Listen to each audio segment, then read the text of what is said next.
Hello, and welcome again to Dr. Petri's second podcast on the Holocaust. Um, Today we are going to talk about foundations for Nazi anti-Semitism. But before we begin, I want to refresh your memories about after World War I ended and the Treaty of Versailles was so biased against the Germans and imposed such harsh economic reparations and sanctions. Uh, while the entire world was experiencing a global depression in the 1930s, for Germany it was a lot worse than most other countries. And inflation got so bad it cost a wheelbarrow full of German Deutschmarks in order to buy a loaf of bread. People were starving. People that were used to high-paying jobs now had no job. In fact, the entire German Navy sank its fleet rather than turn the keys over to the English when they finally surrendered at the Treaty of Versailles. Instead of turning all their boats and their ships over, they deliberately sank them. So Germany was in a very bad place. It was angry at how it had been treated after the war. And when people are poor and frustrated, they often look for a scapegoat, someone to blame all of these problems on. And unfortunately for the Jews, they were the scapegoat, and they became the focus of Nazi anti-Semitism over the next decade. So the first picture we're looking at is a cartoon about the Weimar Republic. And the Weimar Republic was founded November 9th, 1918. It suffered from extreme political crises. It had thousands of soldiers, hundreds of thousands of soldiers returning from the war. It had rebellions. It had extreme political parties on both the right and the left ends of the political spectrum. There was economic uncertainty. There was upheaval. There was a new constitution with unfamiliar democratic institutions. And, of course, the national humiliation that we talked about as a result of losing World War I and signing the Versailles Treaty. There were 20 elected governments in 14 years, so Germany was very unstable. And significant, meaning huge economic crises occurred as well, including the Great Depression, which began in 1929. The Weimar Republic was also a time of intense cultural activity in literature, theater, and cinema. So this picture is about the socialists, and it's supporting the Socialist Party against the Nazis and the centrists. So this is a leftist propaganda, leftist poster that is trying to support a left party, which means they're liberal. They favor the government. They want the government to help people. And in times of economic uncertainty, we always get more liberal. We offer greater unemployment benefits. We offer more food stamps, things like that. So this shot of the Weimar Republic kind of points out how Germany was sort of turning on itself and fighting on itself instead of trying to get a better economy, instead of trying to improve life for all of its citizens. So the next group is the NSDAP, which is the platform for the National Sozialistische Deutsche Arbeiterpartei. They came about in February of 1920. Hitler, you can see, was part of this party. They had anti-Semitic objectives. They did not want Jews to be citizens. They did not think that Jews in Germany should have the same rights that aliens, which are non-citizens, have.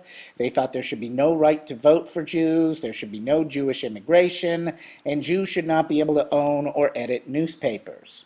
So the NSDAP had its origins in the German Workers' Party, and viewing the party as a potential socialist threat, the German army launched an investigation. Hitler was a soldier at the time. He was sent out to infiltrate the party and spy on it and report back to the government. He soon became so enthusiastic about the party's philosophy that he joined it. And later on, the name of the party is changed to the National Socialist German Workers' Party, and that gets translated into English as the Nazi Party. So they are socialists, and in socialism, as you'll remember from our talks about the economic systems, the government controls all of the factories and the businesses and the means of production. So the next slide is a nice shot of Adolf Hitler, 1924. I believe this is from his book, which is called Mein Kampf, and it means my struggle. And it talks about Hitler's, I think he wrote it in jail, so he had time to think and time to write. And it talks about his theories on race, the fact that the Germans needed more land, they needed more territory, and the fact that there would be future wars. So in this book, Hitler outlined several themes. The first, of course, was anti-Semitism. And Hitler divided humans into categories based on their physical appearance. And he established higher and lower orders of humans.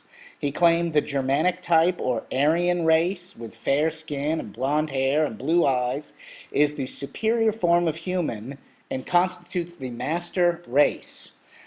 Any of the Jews and the Slavic peoples were considered racially inferior. His second theme in the book was called Lebensraum, Lebensraum, and that translates to living space for the Germans. Hitler wrote that since the Aryans were the master race, they were entitled to more land. And this Lebensraum could be acquired by force if necessary. And Hitler really specified that he wanted the lands to the east of Germany, which is Russia and the Slavic republics. He wanted that land to be used to grow food and provide room for the expanding Aryan population.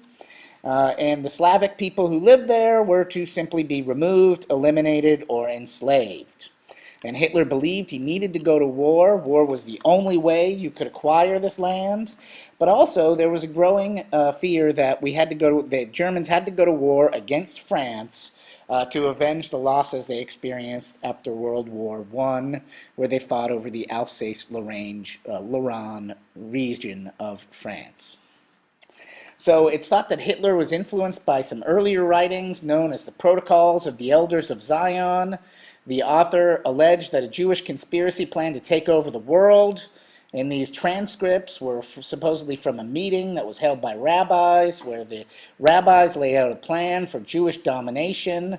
And Hitler used these transcripts to help justify anti-Semitism and to call it a form of self-defense for the German people.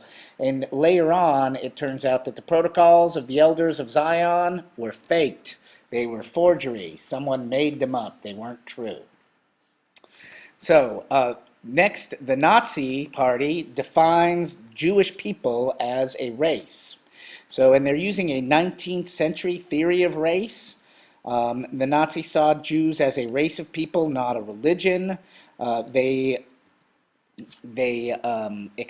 had classes on racial hygiene, and they actually had different categories of how much of an Aryan were you, how much of a Jew were you. And by the 19th century, scientists had developed a biological theory of race. They used simple tools and primitive methods to classify people by race. They would measure the dimensions of people's heads. They would examine your facial features. They would record your eye color. The Nazis used these theories to define Jews as a race. And the Nazis developed this philosophy of racial hygiene, which says that the Aryan race should be protected from contamination by non-Aryan blood. They did not want it to get dirty. They wanted to purify the master race. So even non-observant Jews and Jews who converted to Christianity were considered racially Jewish and no good by the Nazis. So next up is nationalism and fascism. And these two concepts are political ideas, and the Nazis used both of them to help them rise to power. Nationalism was used as a unifying force. It appealed to a sense of common German identity, and we learned about nationalism when we talked about imperialism, how the British thought it was their moral duty, it was the white man's burden to control Africa, and so did the French, and so did the Germans. But So nationalism is just a strong sense of pride and loyalty to your nation and its culture. Not only do you think your nation is great, but you think the rest of them stink. So, and then fascism is a political philosophy that glorifies the nation at the expense of basic civil and human rights. It advocates a dictatorship. It wants one-party government, and if you're against the party, they crush you.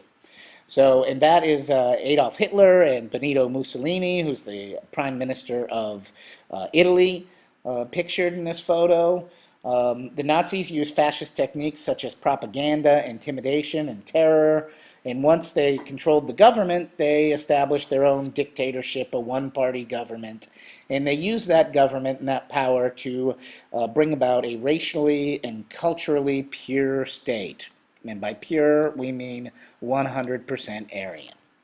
So this brings us to Hitler's goal. And this is a picture of the Germanic state of the German nation. And this painting illustrates an idealized German peasant world. The women are strong and fertile. They live a simple life close to the earth. And Hitler extended the concept of nation beyond the idea of a shared language, beyond customs and traditions. He added the idea that the German nation should be racially pure. Thus, the phrase on this slide refers to the idea of creating a modern political Aryan state that would be culturally and racially homogenous. Everyone is with blonde hair and blue eyes. And clearly there's no room for Jews in this nation. And this quote actually comes from page 329 of Mein Kampf. So this is taken right from Hitler's writing. Moving on, we go to some quotes from Hitler. And the first is the widespread acceptance by the German people of anti-Semitism as a common political belief paves the way for Hitler's rise to power. Without Hitler, though, the final solution, which was the execution of Jews, would never have been planned and would never have been carried out. So this picture is the Wandering Jew, and this historian, Lucy Dawidowitz, is regarded as an intentionalist historian. She believes the Holocaust can be traced back to Hitler's intention to murder all of Europe's Jews. And other historians have emphasized the workings of a German bureaucracy in creating the Holocaust, and still others have claimed that the German people as a whole were vicious anti-Semites.